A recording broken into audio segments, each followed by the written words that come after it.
എനിക്ക് നിങ്ങളോട് വളരെ പ്രധാനപ്പെട്ട ഒരു കാര്യം പറയാനുണ്ട്. ശനി ഞായർ ദിവസങ്ങളിൽ നമ്മൾ ആരും പരമാവധി പുറത്തിറങ്ങാൻ പാടില്ല. പല പ്രലോഭനങ്ങളും ഉണ്ടാവും.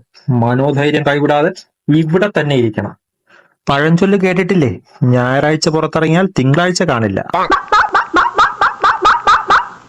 ദേ ദേ ദേ ദേ കൊലച്ചോറ് തരാൻ തള്ള വിളിക്കുകയാണ്, അനങ്ങരുത്. അല്ലേ മേലിരിക്കുവാന്നോ? ഇറങ്ങി വാ മക്കളെ. ശ്രദ്ധിക്കണ്ട ശ്രദ്ധിക്കണ്ട. ദേ നല്ല അരിയുണ്ട് മക്കളെ. ഭാരത് റൈസാ. ഇറങ്ങി വാ മക്കളെ. നിന്റെ തന്തയ്ക്ക് കൊണ്ട് കൊടു. ആരൊക്കെ ഇഷ്ടപ്പെട്ടില്ല. ആ കേരിയുണ്ട് മക്കളെ. കേറൈസ് ഇന്നലെ അണ്ണൻ റേഷൻ കടയിൽ നിന്ന് മേടിച്ചോണ്ട് വന്നതാ. അത് അണ്ണന് തന്നെ പുഴുങ്ങിക്കൊടു. മാറ്റി പിടിക്കാം. ബിരിയാണി അരിയുണ്ട് മക്കളെ. ബിരിയാണി അരി. ചേട്ടാ അതെ ബിരിയാണി അരി ഉണ്ടെന്ന്. നല്ല നീളമുള്ള അരിയാ. ചെന്ന് കേറിക്കൊടു. അവര് തന്നെ വറുത്ത് കോരും. എന്റെ പെങ്കൊച്ചെ, ആ അരി വേവിച്ച് അതിന്റെ ഇടയിൽ നമ്മളെ പുഴുങ്ങി വെക്കുമ്പോഴാണ് അത് ബിരിയാണി ആകുന്നത്.